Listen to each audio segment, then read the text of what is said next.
Looking back on an era that shaped how Black Caribbean culture is in Britain today. This is the journey of those who experienced what life was like as a West Indian in this country through their eyes.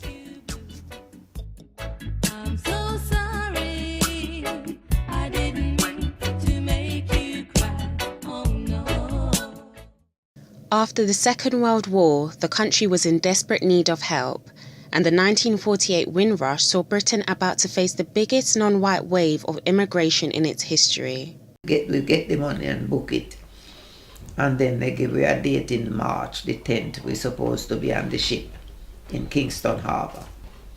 And after that we come to Victoria, the train station in the city. I came over to my brother, and I was living in Hendon at my brother's house. And after I got married, I left from there, and I rented different accommodations. The war just over, and everything was dirty. The windows are broken. The bed them was in a state. We have to go to the shop and collect and buy curtains. We have to buy bed clothes as well, and curtains, and clean the room properly before we could sleep. So it took us a good little while for us to settle in. It was so different from what I was expecting. The people were different, and the houses were a bit different from what I used to. Shabby post-war Britain came as a shock to those who had arrived from the West Indies. It was only a matter of time before they realised that they had left the sunny islands they once called home for the grey streets of England. I chose to come in, I thought, to get a better life. But I was surprised when I came. When I first come here, I didn't want to go back same day. I felt like an outcast, and I felt that I wanted to go back home because I think I was better off there. I thought it was much prettier and was nicer, but it wasn't. Is we come and rebuild.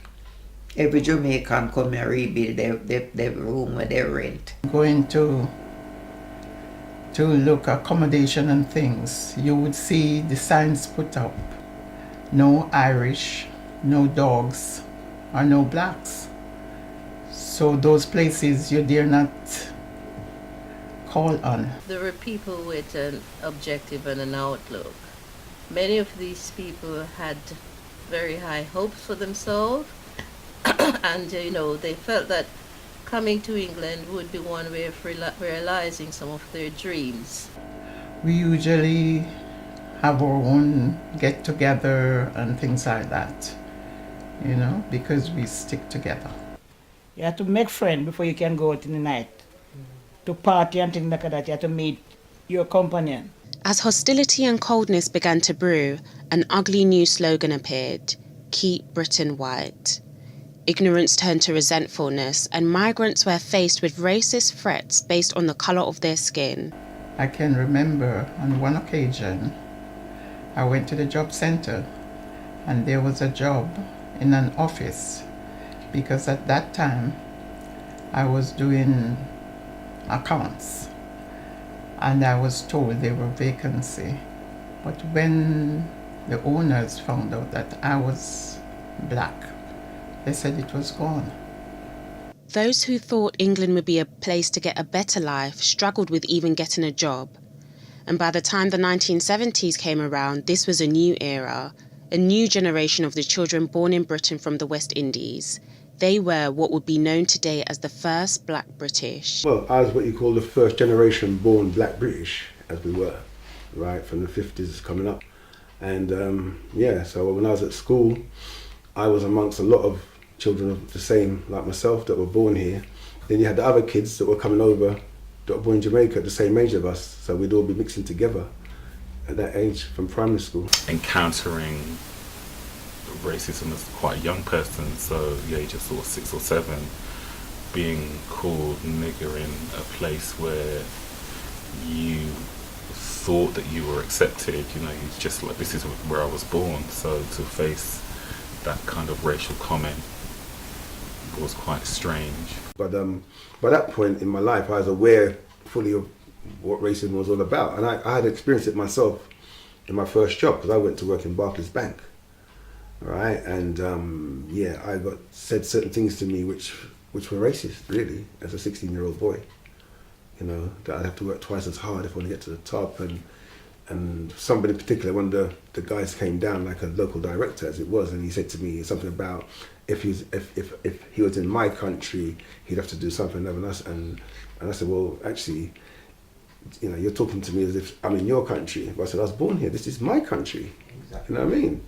And stuff like that, and that's what I had to put up with at that young age, right? But all that did was make me more determined to succeed. In the midst of racial tension, clashes between whites and blacks began to get brutal. As black youths felt that the police wasn't protecting them, they saw them as being part of the enemy, so they had no choice but to protect themselves. I think different people dealt with the challenges very differently. So men and women would have dealt with them very differently. I know a lot of young men would have faced those challenges head on, and adult males actually would have faced those physical challenges head on through violence. It's just mad. It's just police and the black people. It's just mad. Throwing, you know, it's big riots. A wave of riots soon began on the streets we know today. Those labelled as the rebel generation came together and used violence as a way to fight back against racial tensions. But one thing that became a coping mechanism for many black youths was music. Black people have always used music as a comforting tool and as a way of highlighting certain political issues. We had our own music scene because in the 70s, by then, young guys had the first sound systems as young boys, and you know, all the record shops, you buy all the records that came in from Jamaica and stuff. So you said we had our own culture. That was part of our own culture, although we're living here. Reggae was actually an opportunity for people to not get away from it, you know, to actually to stand quite proudly in whatever was going on. So, you know, it's called revolutionary music. Reggae music spoke truth and life into black people. It became a way for them to relate and express the feelings that they felt. What music did for us, in my age group, was that it educated us, because at school, I didn't get any education about black history. You know, you just learned history. I'm in England, so they taught me English history. Characters that somehow spoke to the black condition, the black experience, that was just being able to articulate some of the feelings that I was feeling.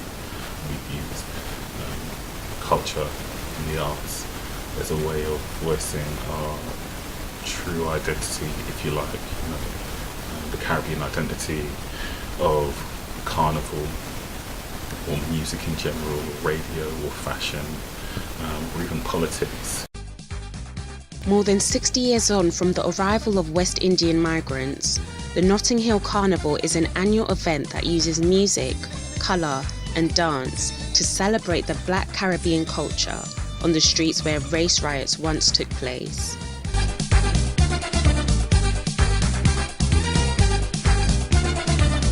Britain has never been as multicultural as it is today.